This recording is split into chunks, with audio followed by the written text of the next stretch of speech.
I'm Terry Kolath. I'm here today with Chuck Fuschel of Parkwood, and we're talking about his next offering in the Academy this summer. It is the care and feeding of golf carts. Thanks for joining me, Chuck. Good to be here. I like the humor that you've put into this, and I think it's worth pointing out that you're looking at golf carts not just as a user of golf carts, but you have your wonderful NASA engineering background, which makes you perfect at looking how all kinds of things work, right? Yeah, they don't go into space, but they Hopefully get around. not. They do get around. Yeah. Tell us about golf carts. Well, golf carts are fun little cars, and they're electrical machines. And the electrical machinery has been married to some rather sophisticated electronics. And we're using batteries that were invented by a Frenchman back in 1863. So this is not exactly cutting edge technology. But we're going to spend a lot of time talking about batteries, because how you manage the state of charge and keep up with watering matters a lot in terms of battery life. And that's what we want to do. A set of batteries costs about $1,000. Oh my gosh. So we want to keep them going as long as we can. Sure, and that's something we can have control over. Yes. And you're going to tell us how. Yeah, I will.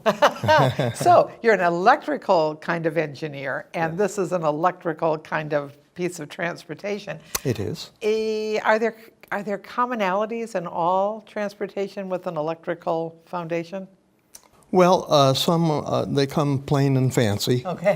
This is not like a hybrid that's got an internal combustion engine as well as an electric drive. It's strictly an electric drive running off of batteries. So it's a simpler machine. It does seem simple. That it could lull us into a false sense of security about that. We don't really have to do too much to take care of them. You don't have to do a whole lot, but you do have to take care of the batteries. So care and feeding of golf carts. Yes. Is it all about the battery, or is there something else we should? Oh no, we'll talk about the basic mechanical parts that also need some maintenance. Okay. Lubricating, pivot bearings and brake cables and things like that. These are probably things you don't want to do yourself, because it's hard to wiggle under a golf cart and get at that stuff. So Scotty is right up the road. True, and that's so nice. We're not saying that you're going to teach people how to do it themselves. You're going to teach people why it's important that it get done. Yeah, what needs to be done and how often, and where to get it done. Perfect, that's perfect. So how long have you been driving a golf cart? Oh, about 2 years. 2 years, really? What was it like when you first started? Did it seem like, oh, this is way too simple? Well, my wife has had a Prius for many years. Okay. So it was much like that, except you didn't have an engine coming on. Like a Prius, that's interesting. Yeah. Tell us a little bit about why being an electrical kind of engineer is still interesting to you, because I know it is.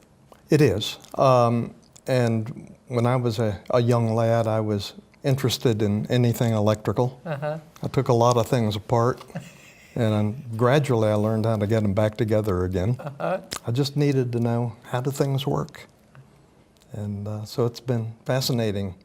So you're not the kind of person I am that gets something that needs something to be done to it and automatically look for help. You're the kind of person that gets all excited about that. Oh yeah, this is an opportunity. That's wonderful, wonderful. I saw something about an engineering a T-shirt, something like if it don't work, take it apart, Yeah. and prove to yourself it don't work, or something like that. Make sure not only it doesn't work, it'll never work again.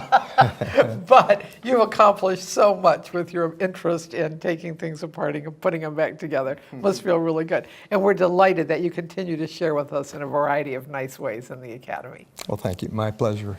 So I hope you are one of the people that's going to come and find out about the care and feeding of golf carts. I can guarantee that with Chuck Fuschel telling you the information, if you have a golf cart or not, this will be an interesting course, and I hope to see you there.